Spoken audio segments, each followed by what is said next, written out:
speak a little bit about, in this tradition, how the chakras are viewed?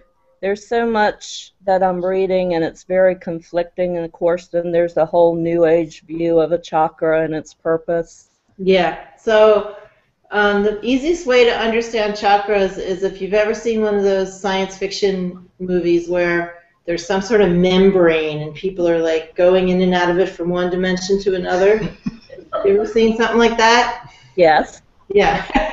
That's kind of like a chakra. So it's kind of like it's like a translation point or bardo, a passage point between one level of reality and another.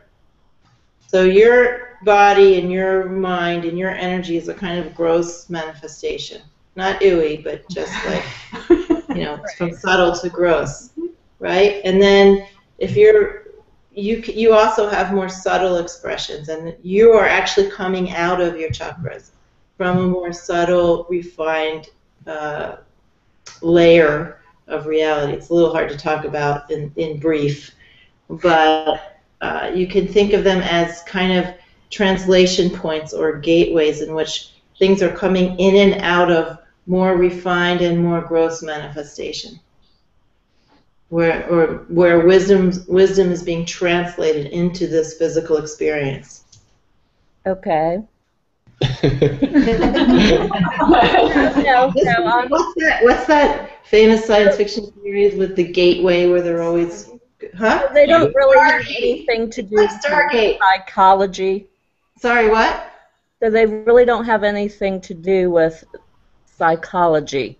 Well, if you're just talking about emotions, yes. So emotions have a relationship to certain wisdoms. And our gross emotions are related to, like anger is related to the wisdom virtue of clarity. So when clarity goes through sort of like the window of your karma, if you're a certain kind of person, it's going to get all scrunched and become, chronic anger. Okay. So in that sense, yes. If you're talking about psychology, in the 19th century, you have an ego, and you have a this, and you have a that, and all of that is actually just a story that's become an embodied karma for a particular subset of human beings. And that, in a sense, you could say your karmas are being mediated by the chakras, but that particular way of viewing a human being is a cultural, social karma, and it isn't what we really are.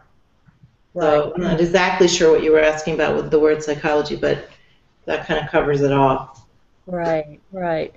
So this concept of open or closed or blocked chakra.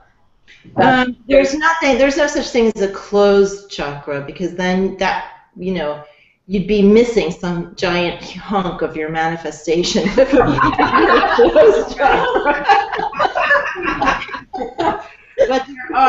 But the way that they're talked about is as functioning, impaired functioning, normal functioning, and exceptional functioning. Okay.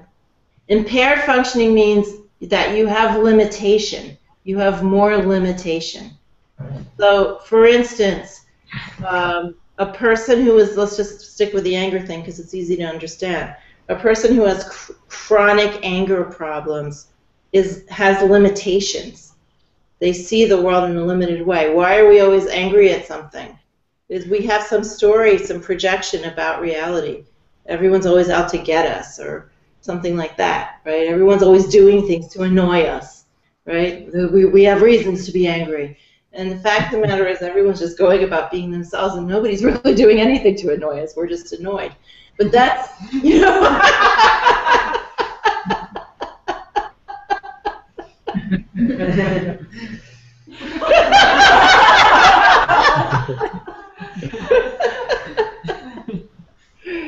that's a limitation. That's a form of ignorance, right?